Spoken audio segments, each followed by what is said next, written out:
하나님 말씀은 갈라디아서 3장 1절부터 5절입니다. 갈라디아서 3장 1절부터 5절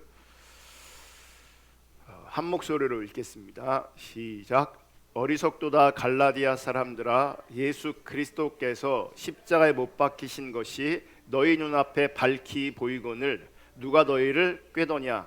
내가 너희에게서 다만 이것을 알려 하노니 너희가 성령을 받은 것이 율법의 행위로냐 혹은 듣고 믿음으로냐? 너희가 이같이 어리석으냐? 성령으로 시작하였다가 이제는 육체로 마치겠느냐? 너희가 이같이 많은 괴로움을 헛되이 받았느냐? 과연 헛되냐? 너희에게 성령을 주시고 너희 가운데서 능력을 행하시는 이의 일이 율법의 행위에서냐 혹은 듣고 믿음에서냐? 아멘. 오늘은 갈라디아서 강의 20번째 시간이고요. 오늘도 지난 시간에 이어서 어리석음과 다른 복음, 어리석음과 다른 복음이라는 제목으로 하나님 말씀 나눌 때에 하나님의 은혜가 함께 할 수 있기를 주님의 이름으로 축복하고, 더 나아가 하나님의 기준이 선명하게 비춰질 수 있기를 주님의 이름으로 축복합니다. 제가 질문을 하나 드릴게요. 여러분은 열등한 인생을 살고 싶으십니까? 아니면 좀 자신감 있는, 좀 당당한, 좀 우쭐댈 수 있는, 좀 폼나는 인생을 살고 싶습니까? 이렇게 질문하면 분명히 답은 두 번째일 건데, 이 두 번째를 내가 원합니다라고 말하는 것은 조금 쉽지 않을 겁니다. 표현하기 쉽지 않을 거거든요. 그럼 이렇게 질문을 바꾸면 이제 분명해집니다. 여러분의 자녀가 열등한 인생을 살기를 원합니까? 아니면 여러분의 자녀가 좀 자신감 있는, 좀 당당한, 좀 우쭐대는, 좀 폼나는 인생을 살기를 원하십니까? 이렇게 물어보면 나에 대한 답은 분명히 있지만 표현하고 답하기가 좀 어려운데, 자녀들을 상대로 이런 식의 질문을 하면 당연히 열등 의식 가운데 있는 것보다는 좀 당당하게, 자신감 있는, 우쭐댈 수 있는, 폼나는 인생, 그런 인생을 내 자식들이 살기 원할 겁니다. 그래서 답하기가 어렵지 않을 겁니다. 사실 여러분, 사람들이 열등의식이 있으면, 사람에게 열등의식이 있으면 행복하지 않습니다. 그리고 인생이 즐겁지가 않습니다. 그래서 열등의식이 아니라 가능하다면, 할 수만 있다면 자신감 있는, 당당한, 우쭐댈 수 있는, 폼나는 인생을 우리는 원하고, 또 자녀들에게도 그런 삶을 살 수 있기를 바랍니다. 예전에 목사님 몇 분과 사모님 몇 분 함께 식사하면서 교제하는 시간이 있었는데, 한 사모님께서 아들 얘기를 하시는 거예요. 어느 날 아들이 뭐가 불만인지 계속 짜증내고 자꾸 툴툴거리는 거예요. 그러면서 하는 말이, 우리는 왜 이렇게 쓰레기 같은 데서 사냐? 왜 우리 집은 이렇게 거지 같냐? 이런 말을 하더래요. 그래서 아들에게 무슨 일이 있었나 싶어갖고 잘 달래면서 아들에게 물었대요. 그랬더니 아들이 친구 집에 갔다 온 얘기를 하는 거예요. 친구 집에 갔더니 집이 너무 좋았대요. 그러니까 상대적으로 자신이 살고 있는 그 집이 되게 초라하게 느껴지는 거예요. 그래서 표현도, 우리는 왜 이렇게 쓰레기 같냐? 우리 집은 왜 이렇게 거지 같냐? 이렇게 표현하는 거예요.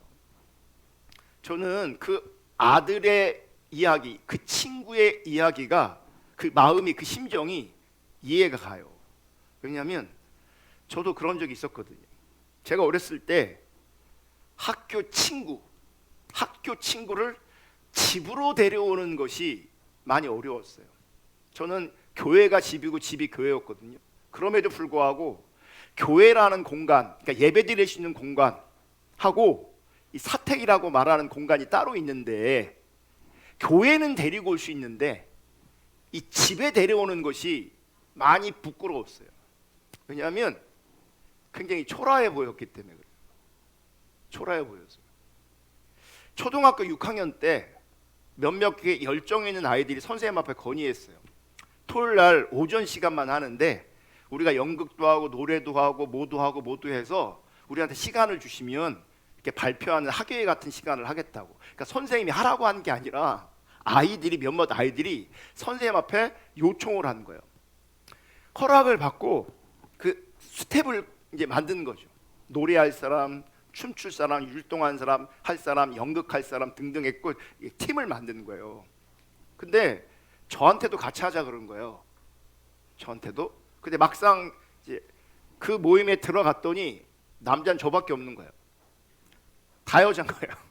그러니까 요즘에 뭐 그런 걸 어떤 남자들이 하겠어요. 근데 저한테 이제 하자고 하니까 나는 생각 없이 한다고 했는데 모여 보니 남자 저밖에 없었어요. 어쨌든 이제 수업 끝나고 모여서 이제 뭐 합창도 하고 독창도 하고 연극도 하고 이렇게 우리끼리 하는 거예요, 준비를. 그런데 매번 학교에서 모일 수가 없으니 한 번은 그러더라고요. 그러니까 제가 목사 아들이니까 교회에 가서 우리 교회에 가서 연습을 좀 하자. 하면 거기 이제 피아노도 있고 이렇게 할 거니까. 그래서 우리 교회를 가자는 거예요. 그래서 저는 내키진 않았는데 뭐 다른 대안도 없으니까 그러자고 했어요. 또 하나 내키지 않은 이유 중에 하나가 뭐냐면 교회로 데려가는 건 상관이 없는데 혹시라도 우리가 사는 집을 볼까 봐. 우리 집이 노출되는 건 제가 원하지 않았거든요. 그래서 내키지가 않은 거예요. 다른 대안이 없어서 하자고 했어요. 그래서 우리 교회에서 연습하기로 한 그날 학교 수업이 파하고 이제 교회로 걸어가는 거지. 한 10명이 이제 걸어가는 거예요. 근데 한 친구가 저한테 물어요. 요한아, 니네 집에 냉장고 있냐? 냉장고 있냐? 근데 그때만 해도요, 냉장고 없는 집이 있었고 그 냉장고 없는 집 중에 하나가 우리 집이었어요. 냉장고 있는 집 애들은요, 냉장고에다가 샤베트라고 얼음 과자를 만들어 갖고요 이렇게 먹었거든요. 근데 얘네들이 집에서 먹으면 상관이 없는데 꼭 밖에 들고 나와요. 그 샤베트를. 그것도 금방 먹는 게 아니라 이렇게 빨아먹어요. 한참을. 입에 넣었다 뺐다 빨아먹어요. 뭐냐면 자기네 집에 냉장고 있다는 거지. 우리 얼음 과자 만들어 먹을 수 있다는 거지. 그러니까 자랑하듯이 그 얼음 샤베트를 먹어요. 근데 우리 집엔 냉장고가 없었다고요. 니네 집에 냉장고 있냐? 라는 질문을 받았을 때에 그냥 그 친구는 생각 없이 물어봤을 것인데 혹이라도 그러니까 날이 좀 더우니까 시원한 얼음물을 마시고 싶어서 그랬는지 모르겠지만 냉장고 있냐 물어봤을 때에 냉장고가 없는 우리 집 형편이 부끄러워서 그냥 얼굴이 화끈거렸어요. 그 사건이 있은 이후에 우리 교인 중에 구멍가게 하시는 분이 있었는데 그 구멍가게를 잘 안 돼서 폐업했어요. 자기네 가게에서 쓰던 냉장고를 이제 사택에다 갖다 놓은 거예요. 쓰라고. 그러니까 없는 것보단 있으면 나니까.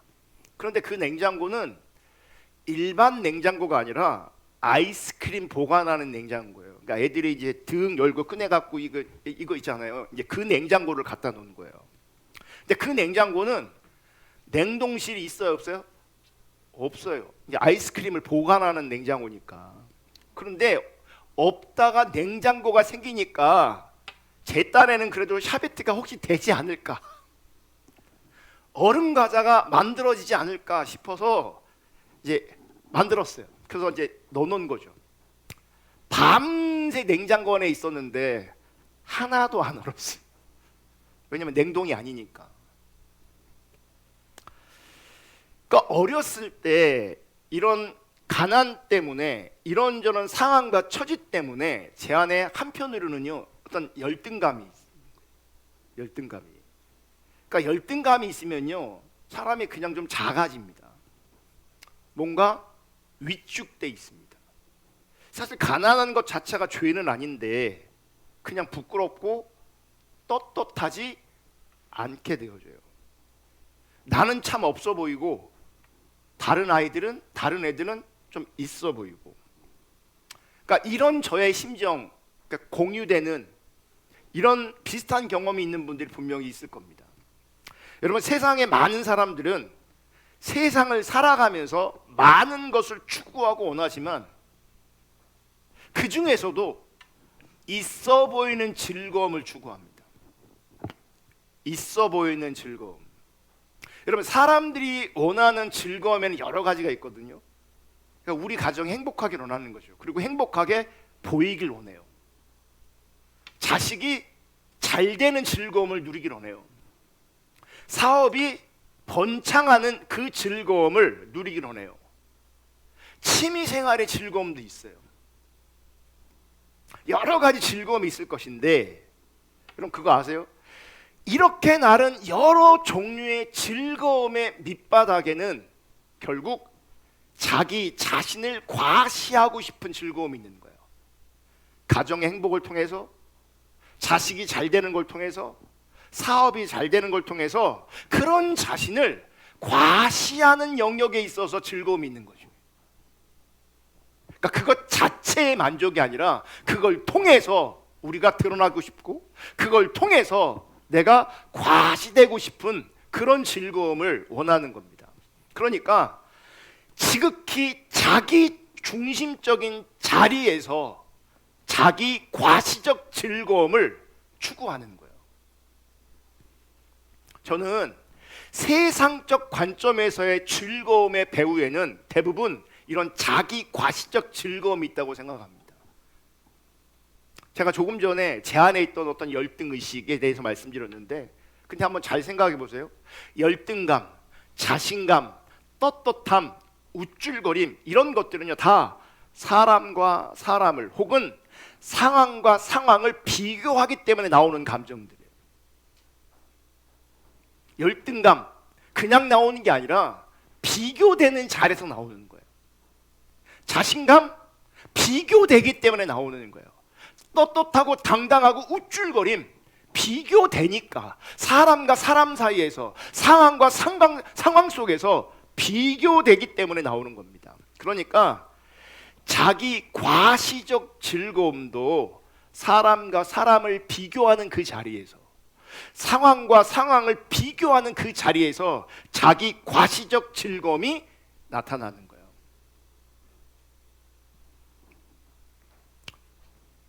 그런데 이런 자기 과시적 즐거움을 성경을 통해서도 확인할 수 있는데, 대표적인 사람들이 바리새인들입니다.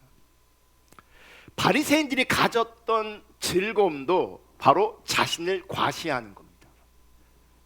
제가 지금 자기 과시라는 표현을 썼는데 이 표현은 우리가 좀 익숙하지 않아요.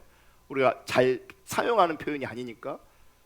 그런데 우리가 늘 쓰는 표현을 빌리자면, 그러니까 십자가 복음 버전으로 설명하자면, 이 자기 과시는 자기 의와 비슷한 말이에요. 자기 과시, 자기 의. 그러니까 자기 의의 다른 모습이 자기 과시가 되는 거죠. 여러분, 바리새인들은 자신들이 하나님께 선택받은 민족이라는 자부심이 있었어요. 그러니까 이것도 어디서 나오는 거예요? 비교에서 나오는 거죠. 이방인들은 하나님 선택하지 않았고 우리는 선택받았다라고 하는 그 비교에서 이 자신감이 나오는 거예요. 자부심이 나오는 거죠. 더 나아가 이 바리새인들은 유대인, 선택받은 유대인 중에서도 철저하게 하나님의 말씀을 지킨다고 하는 바리새파에 속해 있다라고 하는 것에 더 큰 자부심을 가지게 되는 거예요. 그러니까 이게 뭐예요? 자기 의로 드러나잖아요. 이 자기 의에는 그래서 자기를 과시하는 즐거움이 포함되어 있는 거예요. 제가 성경 공부할 때, 소그룹할 때, 그래서 이 자기의 영적 우월감은요 우리를 행복하게 하고 우리를 만족스럽게 해요. 그래서 거짓 신앙이 참 위험한 게 뭐냐면, 내가 거짓 신앙이라는 것이 비춰지면, 혹은 거짓 신앙 안에 있으면 막 힘들고 어렵고 고민되고 막 힘들고 그러면 내가 잘못됐네 금방 깨달을 것인데, 이 거짓 신앙은 우월감으로 나타난다고요. 자기 의로 나타나고 자기 과시로 나타난다고요. 그 속에 즐거움이 있고 그 속에 만족감이 있다고요. 그러니까 자기를 더 못 봐요. 그러니까 자기는 행복한데, 자기는 만족스러운데 하나님하고 전혀 상관없는 자리에 있게 되어지는 거죠. 그들은, 바리새인들은 11조하고 구제하고 금식하고 기도하고 성경 읽고 묵상하고 연구하는 이런 많은 종교적 행위들을 자기를 과시하는 즐거움의 도구로 삼은 거예요.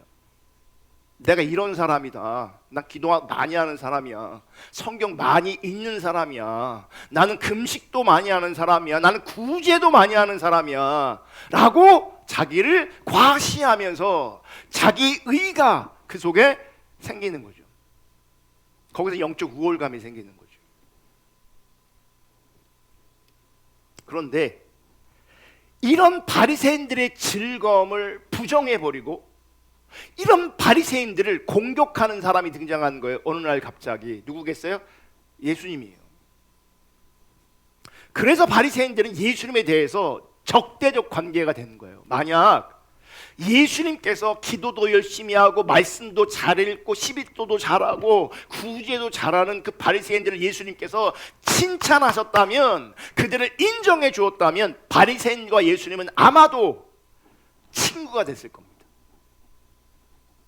인정해주면, 칭찬해주면 반드시 친구가 됐을 겁니다. 여러분, 이 부분에서 우리는 사람들이 가지고 있는 자기 중심성인 본성, 자기 중립적인 본성을 하나 알게 되는 거예요. 뭐냐면 사람들은 자기 행위에 대해서 인정해주고 칭찬해줄 때 그 사람이 자기 친구가 되는 거예요. 반대로 자기 행위에 대해서 무관심하거나 다른 의견을 말하거나 충고할 때 불편한 관계가 되거나 극단적으로는요 적대적 관계가 돼요. 이게 자기 중심적인 본성에 의해서 이런 삶의 형태가 나오는 겁니다.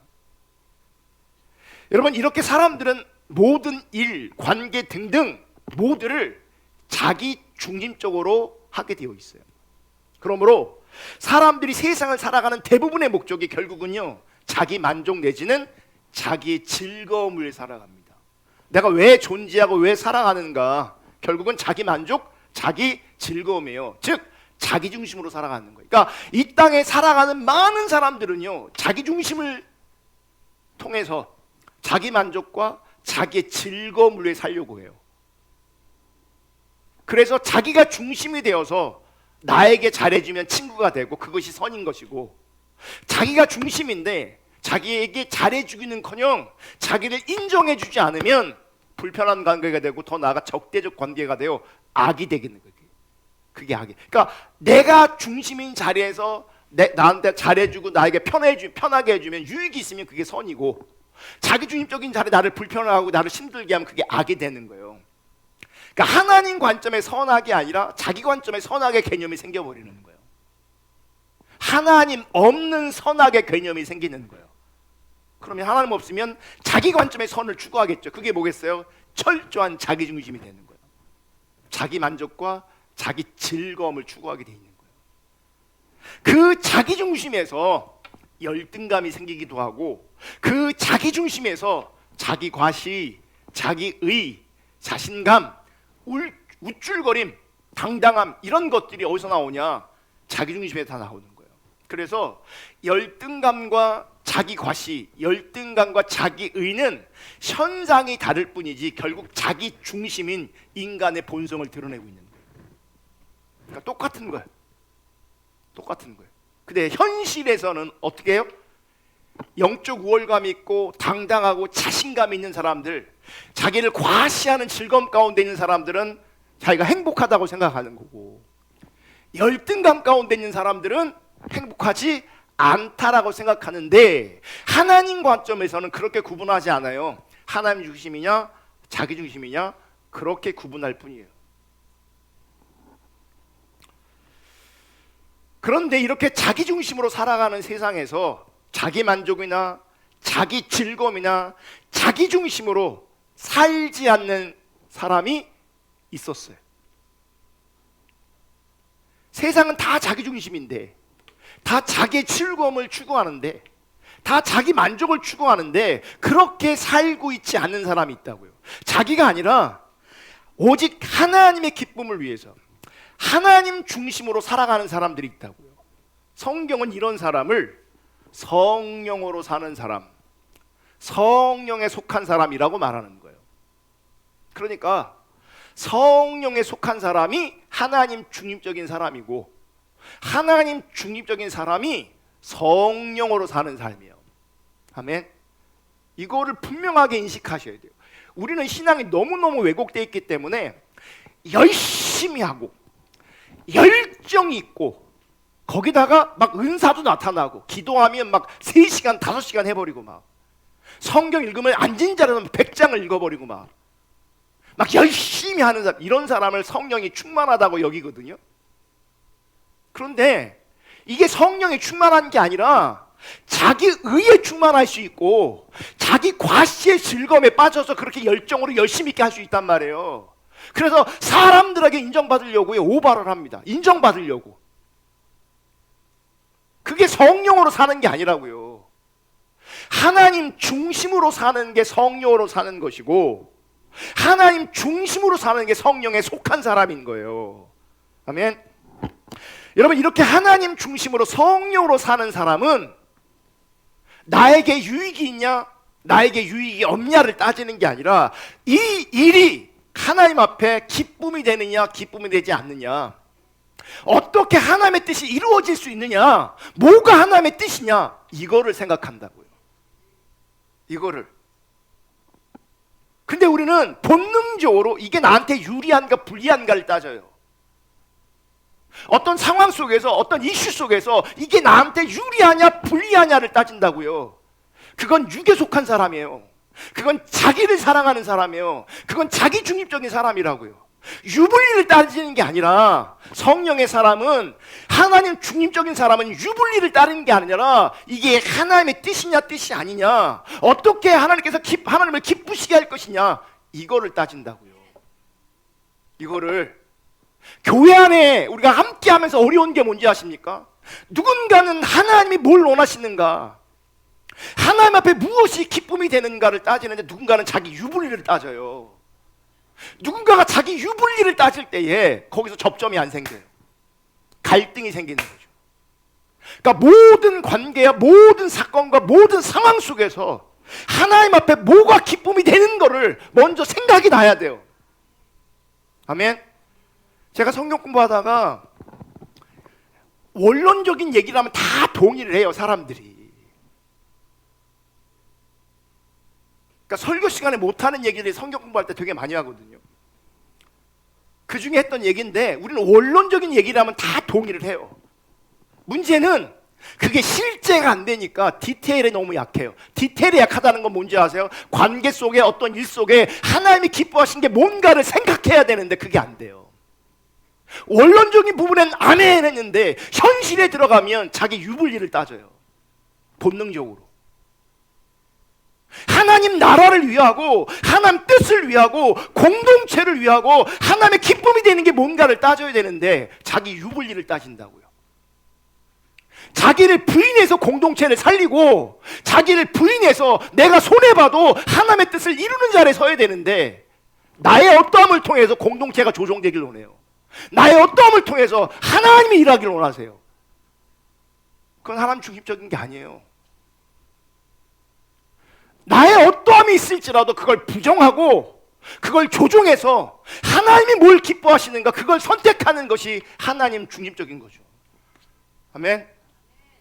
제가 금요일 날 우리 아이 이제 졸업식 했거든요. 졸업식이 4시였어요. 4시.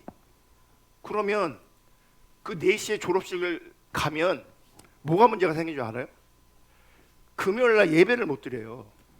왔다 갔다 하는 게. 그래서 어떻게 했냐면, 가는 건 같이 갔는데 예식 중간에 나와서 기차 타고 내려온 거예요. 기차 타고. 아빠로서 당연히 그 시간에 있어야 되고 축하해줘야 되는 게 맞는 것인데, 목사로서, 하나님의 사람으로서 뭐 해야 되는 거예요? 내 유익을 구하는 게 아니라 그 예배를 섬기는 거죠. 많은 사람들이 이런 경우 어떻게 하는지 아십니까? 조종하지 않아요. 예를 드는 거예요. 예를. 내가 만약 여러분들처럼 했으면 저는 금요일날 못 옵니다.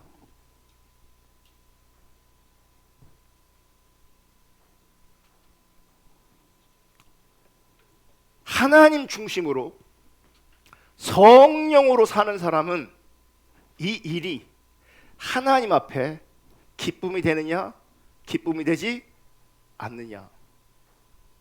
뭐가 하나님께서 원하시는 거냐, 이거를 생각한다고요. 이거를 고민한다고요. 반대로 자기의 즐거움을 위해서 자기 중심으로 사는 사람을 성경에서는 이렇게 표현해요. 육체로 사는 사람, 육체에 속한 사람이라고 부릅니다. 그런데 세상에 사는 대부분의 사람들을 보면 대부분의 사람들이 자기 만족, 자기 즐거움을 위해서, 자기 과실을 위해 살아가고 있다는 것을 우리는 절대 부정할 수 없습니다. 그러므로 세상의 대부분의 사람들은 육체로 살아가고 있는 거예요. 육체로. 우리는 여기서 또 이 신앙의 왜곡이 있어갖고요, 교회를 다니고 종교적인 삶을 살면 그게 영적이라고 생각해요. 아니요, 바리새인들 육적인 거예요. 열심히 있고 열정이 있었지만 그들은 육체에 속한 사람이었어요. 인간 대부분은 육체로 살아갑니다. 즉 인간이 가지고 있는 본성대로 사는 것이고, 그 본성은 자기 중심성이에요. 자기를 사랑하는 거죠. 자기를. 지난주에 어떤 정신과 의사가 이런 얘기하는 거 들었거든요. 바람 피는 사람들 있잖아요. 바람 피는 사람은 아니에요. 바람 피는 사람이라 말하면 안 돼요. 바람 피는 놈. 네. 누가 바람 피냐? 자기를 지독하게 사랑하는 인간이 바람을 피는 거예요. 자기를 사랑하기 때문에 바람을 피는 거예요. 자기를 지독하게 사랑해서. 육체 사람이기 때문에 바람 피는 거예요. 육체의 사람이기 때문에. 사실은 문제는 우리 모두가 이 육체에 속해 있다는 거예요. 날 때부터 우리는 이 육체에 속해 있었고, 이 본성을 우리도 이길 수가 없어요. 왜? 태어날 때부터 우리는 육체로 태어났고 육체로 살아왔기 때문에 이게 바뀌는 게 쉬운 게 아니라는 거예요. 아담이 죄를 지은 이후에 하나님과 관계가 단절되었어요. 우리가 하나님의 형상으로 지음받은 존재였는데 하나님과 관계가 깨어지니, 단절되어지니 우리 안에 있는 그 하나님의 형상이 훼손되었어요.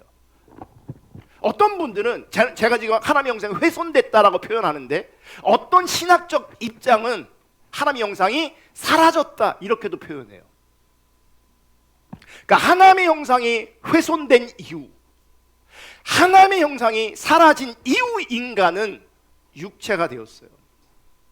인간이 육체가 되었다는 말은 하나님을 드러내고 하나님을 나타내야 될 그 인간이 이제는 자기를 나타내고 자기를 증명하기 위해서 애쓰는 존재로 전락하고 말았다는 거예요. 이렇게 자기를 나타내고 자기가 인정받고 자기를 증명하기 위해서 존재하는 것이 인간의 본성이기 때문에 그 누구도 이것을 극복할 수 없는 겁니다. 자기를 남에게 잘 보이고 싶어 하기 때문에, 혹은 남들보다 우월하고 싶어 하기 때문에 누가 보이는지 아세요? 다른 사람이 신경이 쓰이는 거예요. 인정받으려니까 다른 사람이 신경 쓰이고, 누구보다도 우월해지려니까 다른 사람의 신경이 쓰이는 거죠.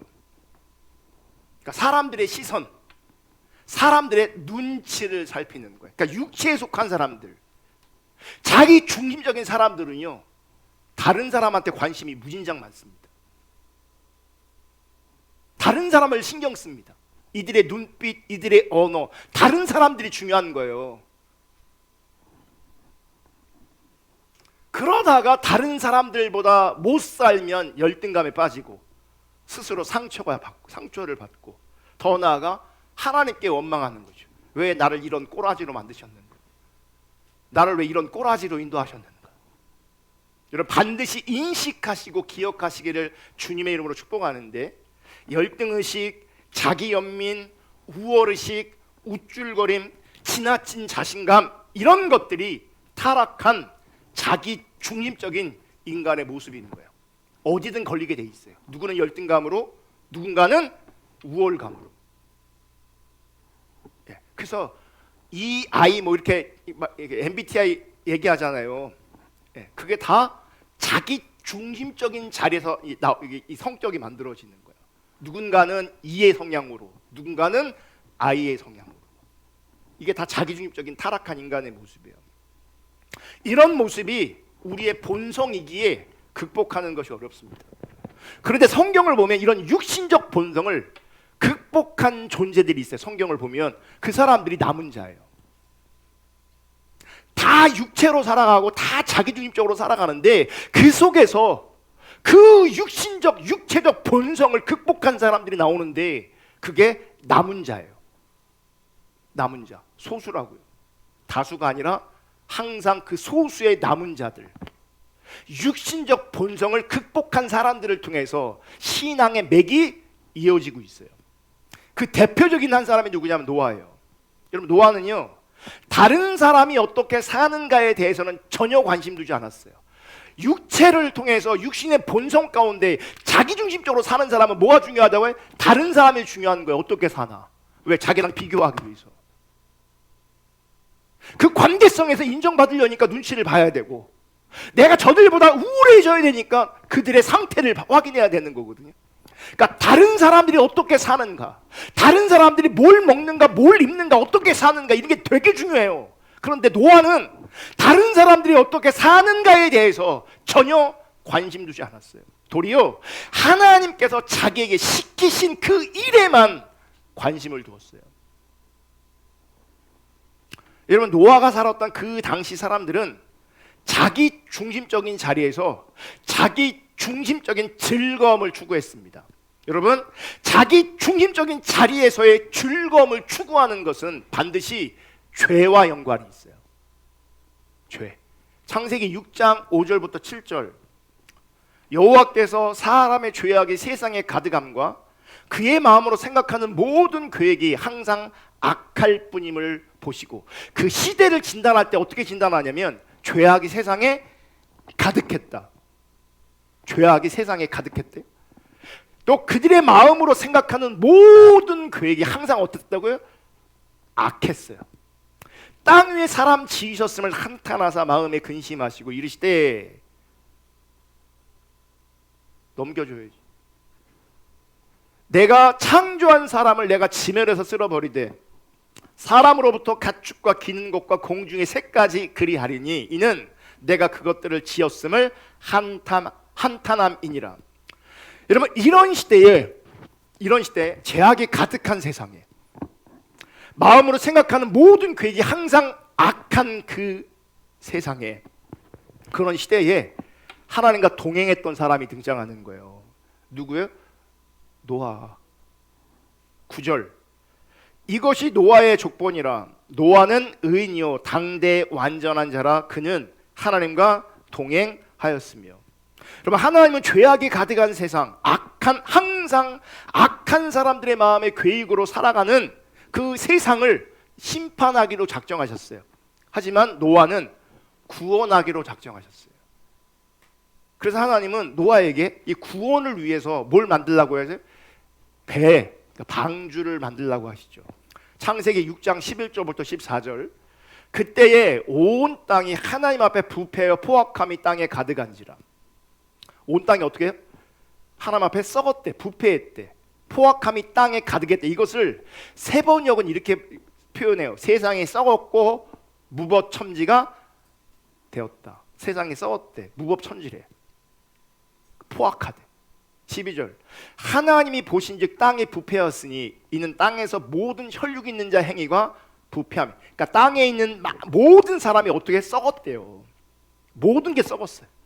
하나님이 노아에게 이르시되 모든 혈육 있는 자의 포악함이 땅에 가득함으로 그 끝날이 내 앞에 이르렀으니 내가 그들을 땅과 함께 멸하리라. 심판을 말씀하세요. 그리고 14절 다 같이 읽습니다. 시작.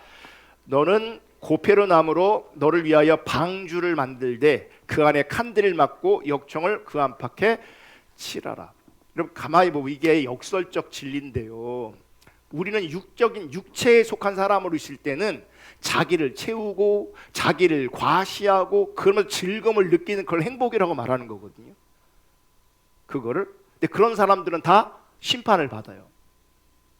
그런데 노아는 지금 뭐 하는 거예요? 구원을 받아요. 하나님 중심적인 삶을 살아내면서 구원을 받는다고요. 그러니까 사실은 이 하나님 뜻에 순종하는 것은요, 하나님을 위한 게 아니라 결국 나를 위한 거예요. 그래서 너를 위해서 뭘 만들라고 말해요? 방주를 만들래요. 우리가 하나님 알고 사랑하고 신앙의 본질을 추구하는 것이 어떤 면에서는 우리 육신을 거슬리는 일이기 때문에 힘들고 고통스럽고 어려울 수도 있는데 그 길을 가면 누구에게 복이 있는가? 나한테 복이 있는 거예요. 결국은. 그런데 보세요. 홍수가 있기 전에 이 삶을 지금 구약에서는 뭐예요? 온 세상에 죄악이 가득했다. 마음으로 생각하는 모든 것이 항상 악했다. 지금 창세기 6장 지금 읽은 말씀에서는 모든 게 썩었다, 부패했다, 무법천지가 되었다, 뭐 이런 식으로 표현하잖아요. 근데 이런 이 노아의 시대를 예수님께서는 뭐라고 표현하시냐? 이렇게 표현하세요. 마태복음 24장 38절. 마태복음 24장 38절. 다음 거.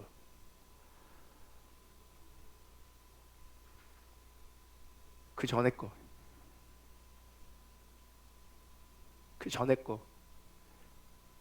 마태복음 24장. 마태복음 24장 38절에 보시면 자, 예수님께서 하시는 거예요. 홍수 전에 노아가 방주에 들어가던 날까지 사람들이 먹고 마시고 장가들고 시집가고 있으면서 홍수가 나서 그들을 다 멸하기까지 깨닫지 못하였으니 인자의 임함도 이와 같으니라. 자, 구약에서는 어떻게 해요? 죄, 악하고 썩었고 부패하고 무법천지고 막 이렇게 표현한단 말이에요. 그래서 세상을 뭐 하기로 작정하셨어요? 심판하기로 작정하셨어요. 근데 예수님은 그런 상황을 뭐라고 표현하시냐면 단순하게 말해요. 사람들이 먹고 마시고 장가가고 시집가고 있으면서. 먹고 마시고 장가가고 시집간다. 이거는 일반적인 삶이잖아요. 그냥 일상적인 삶이잖아요. 아멘. 그죠? 그런데 하나님 보실 때에는 철저하게 하나님과 상관없는 자기 중립적인 삶을 살았던 거죠. 자기 중립적인 삶을 살 때 열심히 살았고, 자기 중립적인 삶을 살 때 성실히 살았고, 자기 중립적인 삶을 살 때 뼈 빠지게, 혹은 어떤 사람들은 재미있게, 혹은 어떤 사람들은 의미 있게도 살았을 겁니다. 그런데 성경은 하나님 없는 그 자기 중립적인 삶을 부패했다, 포악했다, 썩었다, 무법천지가 되었다 이렇게 말씀하시는 거예요. 세상에 죄악이 가득했다, 생각하는 모든 계획이 항상 악했다라고 말씀하시는 거예요. 그럼 보세요.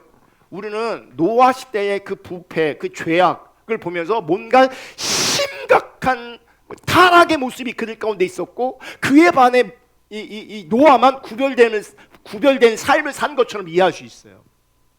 그러면서 심판받아 마땅한 그들의 삶과 나의 삶은 좀 다른 것으로 이해할 수 있어요.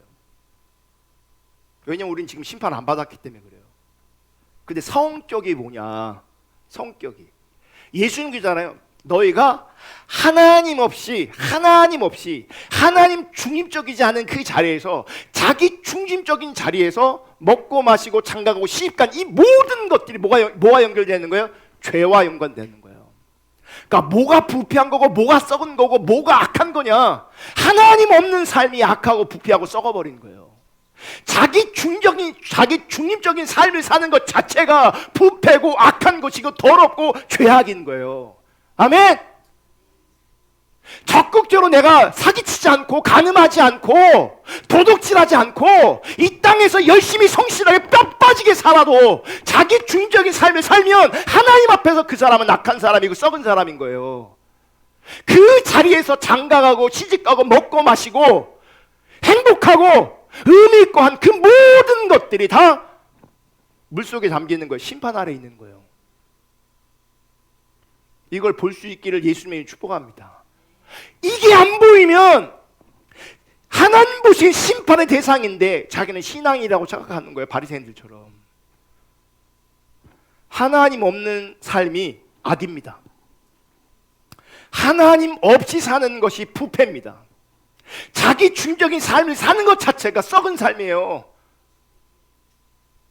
그냥 착하게 사는 것처럼 보여도, 그냥 열심히 사는 것처럼 보여도 하나님 중립적인 삶이 아니라면, 자기 중립적인 삶이라면 그 사람이 심판의 대상인 거예요. 이렇게 비춰지니까요, 노아 시대보다 우리 시대가 더 심각해요. 그러면 지금 당장 하나님께서 무리든 부리든 그 어떤 방식으로 심판하셔도 전혀 이상하지 않은 시대를 우리가 살고 있어요. 이런 시대에 하나님께서는 노아에게 방주를 지으라고 말씀하신 것처럼 우리에게도 우리의 구원을 위해서 방주를 지으라고 말씀하시고, 그것은 눈에 보이는 배가 아니라 신앙의 배를 지어야 되는 거예요. 아멘. 노아는 이런 세상 속에서 하나님과 동행하는, 하나님이 있는 하나님 중립적인 삶을 살았던 거예요. 이 하나님이 있는 하나님 중립적인 삶이 어떻게 증거되었냐면, 세상 사람 전부가 어떤 모양이든지 자기를 위해 살 때 노아는 하나님의 명령을 따라 100년 동안, 거의 100년 동안 배만 지었어요. 다른 사람들은 먹고 마시고 장가가고 시집가고 자기 중립적인 행복을 위해서, 자기 중립적인 과시적 삶을 위해서 애쓰고 힘쓰고 살아갈 때에 그 사람들이 어떻게 살든 상관없이 노아는 하나님의 뜻 가운데 배만 졌다고. 100년 동안. 우리가 이제 오늘 말씀과 연관이 있는데, 주제와 연관이 있는데, 어떤 사람들은요, 배 져라 하면 1년은 배 져. 그러다가 다른 사람 보니까 잘 먹고 잘 살고 있거든요. 다른 사람 행복해 보이거든요. 때려쳐! 나도 저렇게 살래. 그러면 노아가 안 되는 거예요. 그러면 구원을 못 받는 거예요. 그러면 심판 속으로 들어가는 거예요. 신앙은 처음부터 끝까지 그냥 하나님 중립적인 삶이에요. 아멘. 자기 중립적인 삶을 사는 것 자체가 악이에요. 그게 죄악이에요. 그게 부패함이에요. 그러니 그걸 무법천지라고도 번역하거든요. 새 번역에서는. 왜 그러냐? 하나님의 법이 사라지니까 그러는 거예요. 자기의 법만 세워져 있는 거예요. 그러니까 내 욕망만 살아있는, 내 욕망, 나를 위해 사는 것만 살아있는 거예요. 노아는 하나님의 명령에 순복했고 그것을 하나님은 의로움으로 보셨어요. 창세기 7장 1절 다 같이 읽습니다. 시작. 여호와께서 노아에게 이르시되 너와 내 온 집은 방주로 들어가라. 이 세대에서 내가 내 앞에 의로움을 보았습니다. 그 하나님께 순종한 하나님 중립적인 삶을 산 것을 가지고 의롭다 여기시는 거죠. 그럼 우리는 생각해야 돼요. 어떻게 노아는 자기의 즐거움을 위해 살지 않고 하나님 중심으로 하나님의 시키신 일에만 관심을 두고 살았을까? 사실 성경을 보시면요, 노아가 하나님 중심으로 살았던 것은, 하나님의 기쁨을 위해 살았던 것은 노아 스스로의 힘이 아니었어요. 창세기 6장 8절 있습니다. 시작. 그러나 노아는 여호와께 은혜를 입었더라. 노아는 하나님의 은혜를 입었기에 세상을 육체로 살지 않고, 즉 자기 중심적인 삶을 살지 않고 성령으로 사는 모습, 즉 하나님 중심적으로 사는 모습을 보여줄 수 있는 거예요. 시작이 뭐예요? 은혜가 임하는 거예요. 은혜가. 그러니까 이 은혜는 누가 어떤 자에게 임하는가, 그건 또 다른 주제이지만 지금은 그거까지 살펴볼 수 없지만 어쨌든 노아의 의지와 노아의 노력을 통해서 하나님 중심적인 삶을 산 것이 아니라 시작이 뭔지 아세요? 하나님의 은혜였다는 거죠. 여러분, 육체로 사는 사람이 성령으로 사는 사람이 된다는 것은 인간적인 방법이나 기술로는 불가능합니다. 이거는 종교적 행위가 들어가도 불가능한 거예요. 그러니까 육체로 사는 사람이 성령으로 사는 사람이 되었다. 이거는 인간적인 방법으로 되는 게 아니에요. 기술로 되는 게 아니에요. 제가 지난 시간에 바리새인에 대해서 이렇게 표현했거든요. 가장 종교적인 사람이었다. 하지만 가장 악했던 사람이었다. 가장 종교적인 사람이었지만 가장 악했던. 봐요. 그러면 이 종교적인 것은 되게 거룩해 보이고 선해 보이지만 왜 악하다 말하냐? 자기 중심적이기 때문에 그래요. 그래서 그들은 율법을, 기도를, 구제를 자기 과시를 위한 도구로 사용하는 거예요. 내가 이런 사람이라고, 내가 이렇게 거룩한 사람이라고. 그러면 악한 사람이에요. 여러분, 교회에서도요, 완장 하나만 채워주고 종교적 행위가 좀 열심히 나오잖아요. 벌써 자기도 모르게 어깨가 쫙 펴져요. 자기도 모르게. 그걸 안 시켜주잖아요. 인정 안 해주잖아요. 시험이 들어요. 시험 든다고요. 그러니까 김장을 열심히 했는데 커피라도 안 사주면 시험 든다고.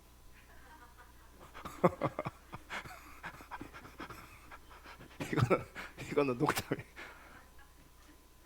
열심히 했다고. 우리 박윤희 권사님이 전날 사진 찍은 게 올렸는데 다른 사람이 일하고 있는데 막 앉아 있어요. 이렇게. 다른 사람 막 일하고 이렇게 앉아 있어요. 그래서 집에서 막 바가지로 먹었대요. 엄마는 내 일도 안 하고 이렇게 이런 것만 찍혔냐고. 근데 왜 그런 게 비춰지는 줄 알아요? 왜? 내가 일 안 한 것처럼 비춰지는 거예요. 내가 일 열심히 했으면 그냥 이건 좀 웃으라고 하는 얘기예요. 권사님이 그렇다고 하는 얘기가 아니라. 그러니까 사람의 눈을 의식한다고요. 우리는 그러니까 가장 선하게 보이고 거룩하게 보여야 돼. 하나님 앞에서는요, 가장 악한 사람일 수 있어요. 자기 중심적일 때, 자기 중심적인 삶을 살 때. 다른 건 모르겠는데요. 다른 건 왜냐하면 다 인간이 그렇기 때문에 그런 인간 피할 수가 없어. 다 그러니까 우리가 인간을 이해할 때 인간은 다 자기 중심적, 이걸 이해하고 들어가셔야 돼요. 아멘. 제가 젊은 분들한테 그나마 부탁하는데 그럼에도 불구하고 결혼할 때는요, 하나님 중심적인 사람하고 하셔야 돼요. 자기 중심적인 사람은요, 악한 사람이에요. 악한 사람이에요. 나도 하나님 중심이고 내 상대도 하나님 중심이어야 하나님 뜻이 이루어지고 하나님의 일하심이, 하나님의 빚으심이 가능한 거예요. 근데 나도 자기 중심이야? 상대도 자기 중심이야? 거기에 선한 것이 나올 수가 없어요. 하나님의 은혜가 담길 수가 없다고요. 대화가 안 되는데. 원래 우리는 대화가 안 돼요. 원래 말이 안 통해요. 원래 모든 인간은 말이 안 통해요. 네. 네. 내가 사랑했던 그 인간도 살아보세요. 말이 안 통해요. 걔가 더 내 말을 잘 들어요. 진짜 말 안 통해요. 인간은 말이 안 통하게 돼 있어요. 가까이 있으면 그게 더 드러나게 돼 있어요. 멀리 있으니까 그런 관계가 아니니까 불편하지 않을 뿐이지, 가까이 있으면 누구라도 그게 드러나게 돼 있고 부딪히게 돼 있어요. 말이 안 통한다니까요. 왠지 아세요? 자기중심이라서 그런 거예요. 왜 내 말을 들어주는 척하는 줄 아십니까? 거기에 자기 유익이 있으니까 그러는 거예요.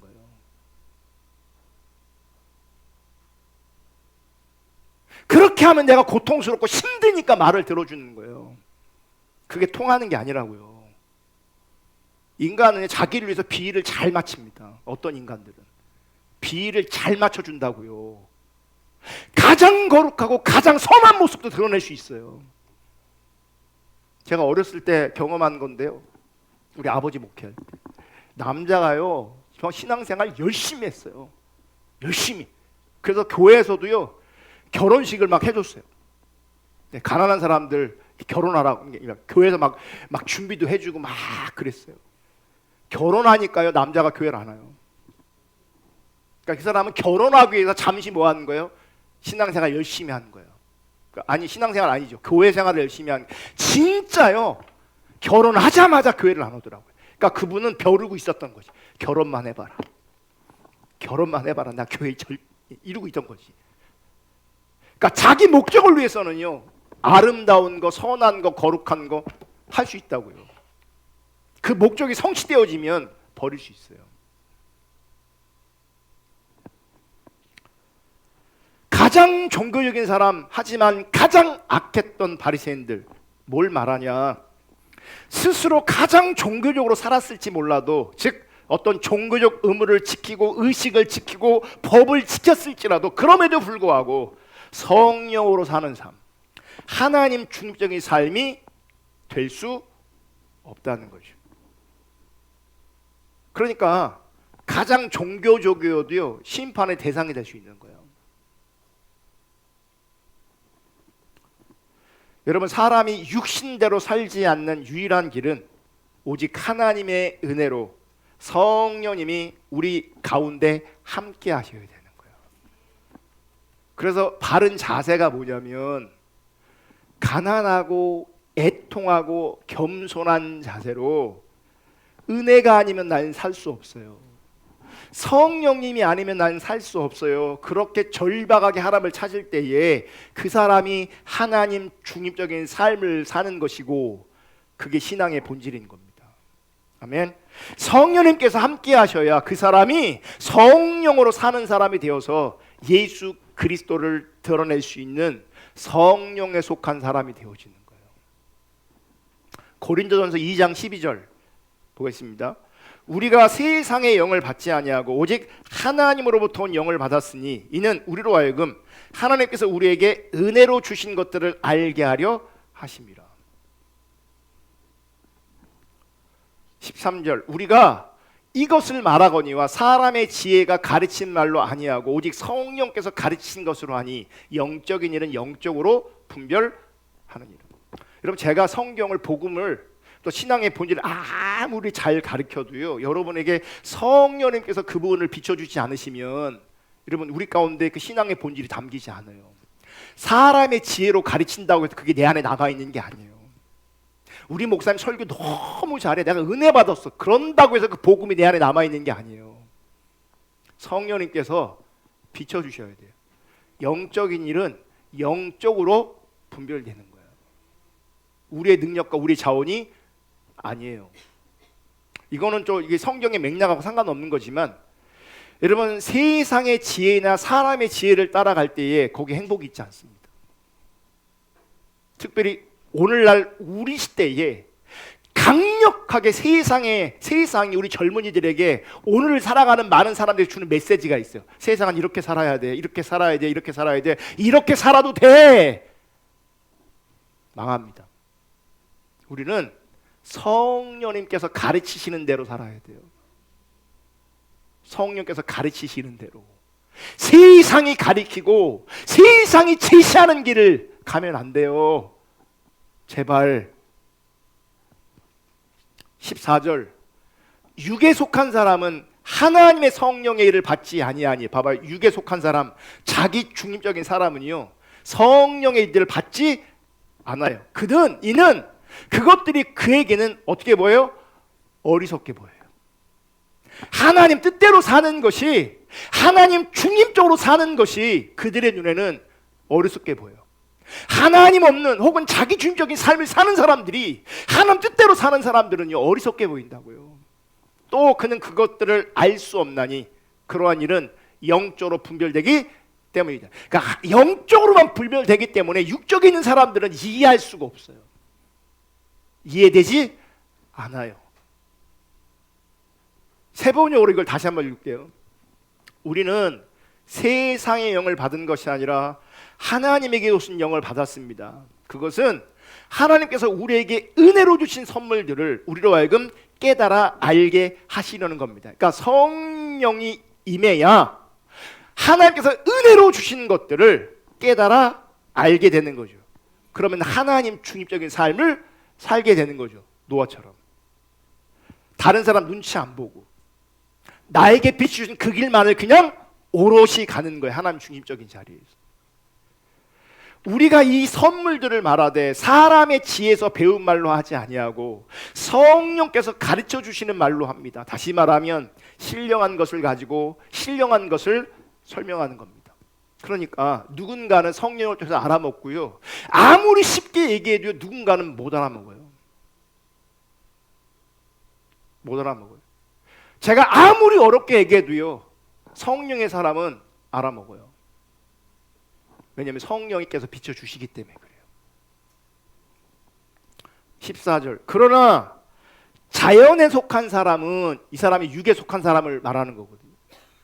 그러니까 너무나 자연스러운 사람들. 이게 뭐예요? 인간이 그래요. 너무나 자연스러운 육체에 속한 사람들은 하나님의 영에 속한 일들을 받아들이지 아니합니다. 하나님께 속한 일들이 받아들여지지 않아요. 그런 사람에게는 이런 일들이, 영적인 일들이, 하나님 중립적인 일들이, 하나님 관점의 일들이 어리석은 일이며 그는 이런 일들을 이해할 수 없습니다. 이런 일들은 영적으로만 분별되기 때문입니다. 여러분, 세상에는 두 부류의 사람이 존재합니다. 세상의 영을 받은 사람과 하나님께로부터 온 영을 받은 사람이요.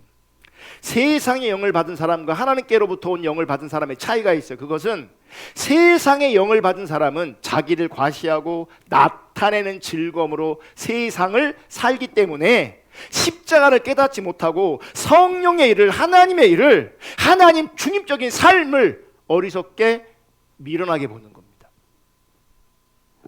그러나 하나님께로 온 영을 받은 사람은 하나님께서 은혜로 주신 그 모든 것들을, 모든 선물들을, 모든 은혜를 깨달아 합니다. 그래서 그 은혜를 감사하며 기뻐할 줄 아는 겁니다.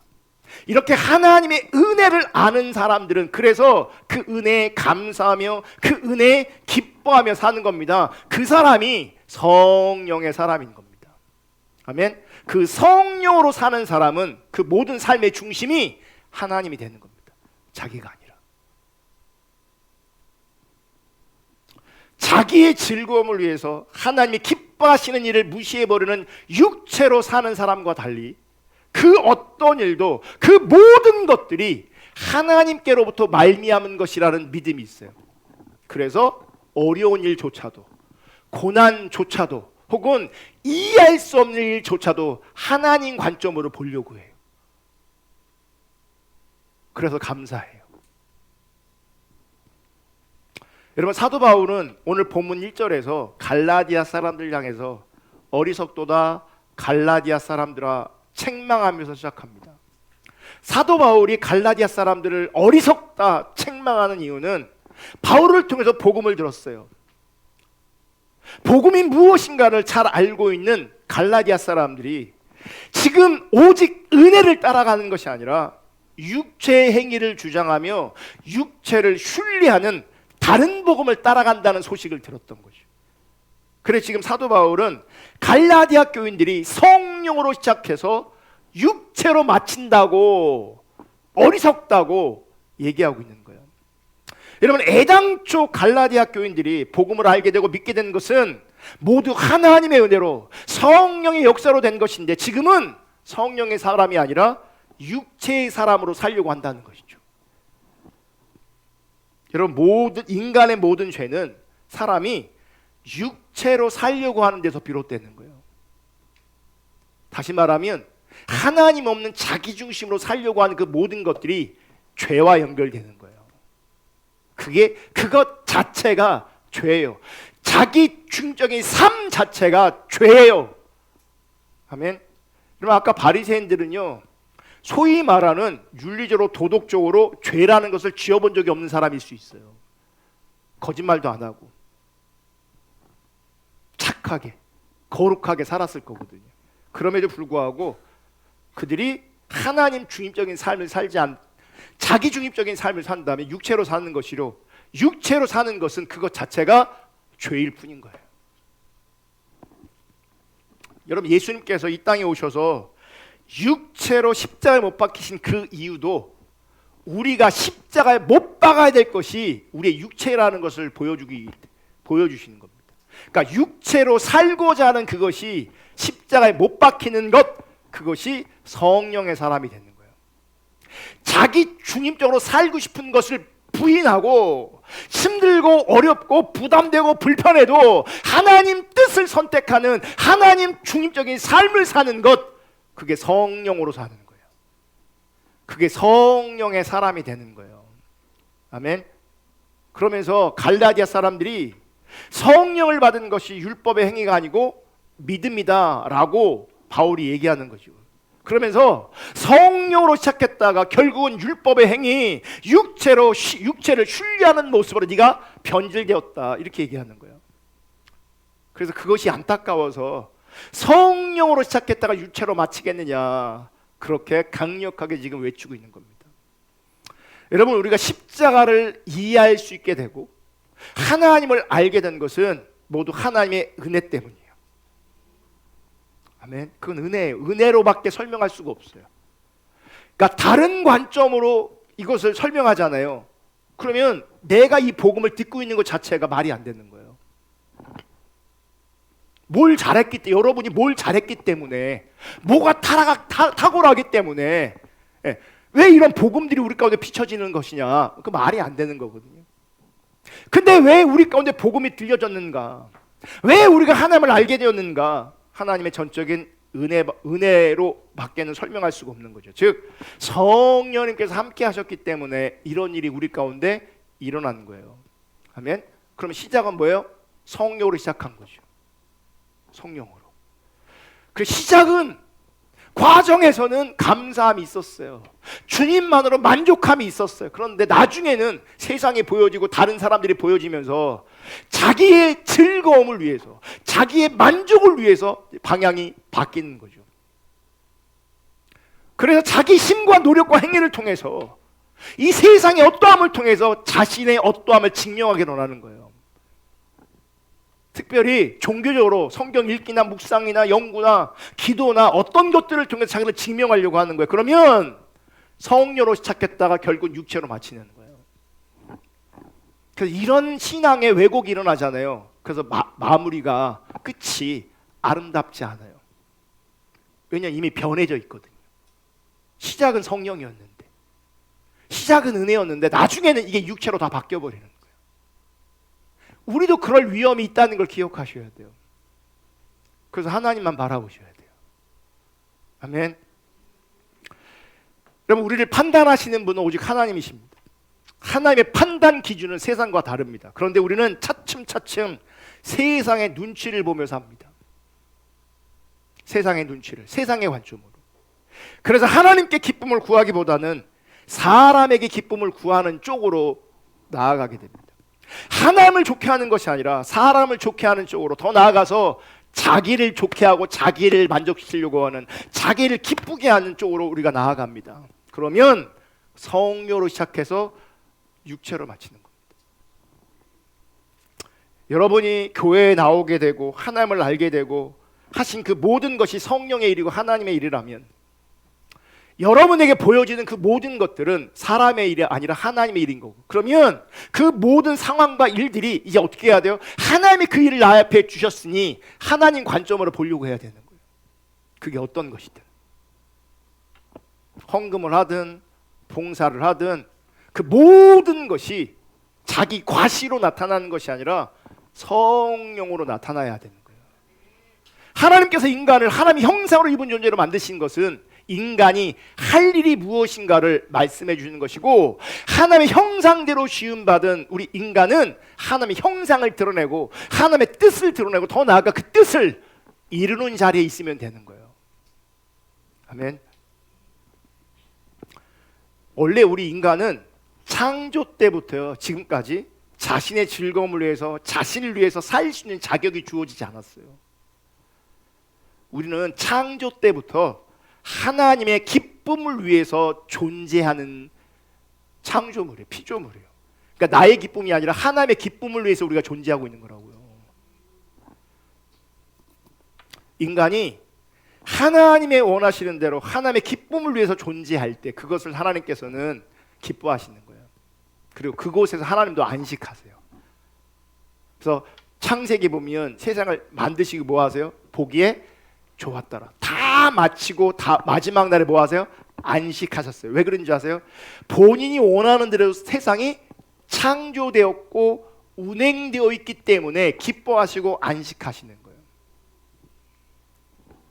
또 우리가 그 하나님과 관계성 안에 있을 때 우리도 평강하고 우리도 안전하며 우리도 그 속에서 안식할 수 있게 되어지는 거예요. 아멘. 근데 사단은 우리 인간에게 계속 유혹합니다. 하나님을 위해서가 아니라 너를 위해 살아. 너 자신을 위해 살아.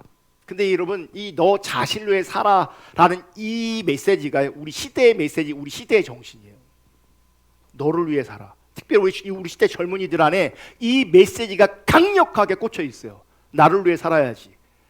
여기저기서 이런 메시지를 전하고 있어요. 너를 위해 살아. 너 자신을 위해 살아. 근데 하나님 메시지는 그게 아니에요. 하나님을 위해서 살아요. 하나님이 선이시기 때문에 하나님을 위해 살 때 그게 선이 되는 거예요. 하나님 없는 육체를 따라 살면 그게 악이 되는 거예요. 아멘. 이 사단의 유혹에 인간이 선악과를 따먹게 되었고 그때 이후로 인간은 자신을 위해 살아가는 존재가 되었어요. 그래서 죄인된 인간은요, 남이 나를 위해 살아주길 원하고 남이 나를 사랑해 주길 원해요. 왜요? 자기중심이 되었거든요. 내가 남을 위해 살고 내가 남을 사랑하는 것에서 거리가 멀어지게 됐어요. 그래서 우리의 메시지는 뭐예요? 왜 나를 안 알아주니? 왜 나를 안 사랑해 주니? 이게 내 뜻대로 안 되면 내면의 마음의 병이 드는 거예요. 근데 하나님과 좀 완전 달라요. 나를 위해 살아. 하나님을 위해 살아. 그럼 우리가 건강해져요. 하나님을 위해 존재하면, 하나님 중적인 삶을 살면 그 안에 온전함이 있어요. 그 안에 평강이 있어요. 그 안에 안식이 있다고요. 내가 노력해서 만들 수 없는데 하나님과 바른 관계성 안에서, 은혜 안에서 성령으로 말미암아 그 삶이 가능하다고요. 아멘. 말씀을 마치려고 합니다. 여러분, 내 즐거움을 위해 살지 않고 오직 하나님의 기쁨을 위해서 하나님이 하신 일에 순복하며 살 수 있기를 주님의 이름으로 축복합니다. 그 사람이 성령의 사람이고 성령께 속한 사람이에요. 성령으로 시작되었습니다. 우리 모두는 성령님의 인도하심과 은혜로 말미암아 여기까지 왔습니다. 끝까지 은혜로 사시기를 축복합니다. 끝까지 성령으로 사시기를 축복합니다. 우리가 마치는 그 자리에 은혜만 남아 있어야 돼요. 우리 인생의 마침의 자리에 성령님만 계셔야 돼요. 육체를 신뢰하지 말고 오직 은혜만 믿고 오직 성령님만 의지하며 살아갈 수 있는 그 은혜가 우리 가운데 있기를 주님의 이름으로 축복합니다. 그 일을 위해서 우선 자기 중심적인 자리에서 내 즐거움을 추구하는 것부터 내려놔야 돼요. 나를 과시하려고 하는 거 내려놔야 돼요. 사람들이, 세상이, 교회가 자기 중심으로 돌아가길 원하는 거 내려놔야 돼요. 오직 하나님 앞에서 하나님 중심으로 살아갈 수 있기를 주님의 이름으로 축복합니다. 하나님 중심, 말씀 중심. 그래서 육체로 마치는 일이 없기를 주님의 이름으로 축복합니다. 아멘. 우리 찬양하고 기도하겠습니다.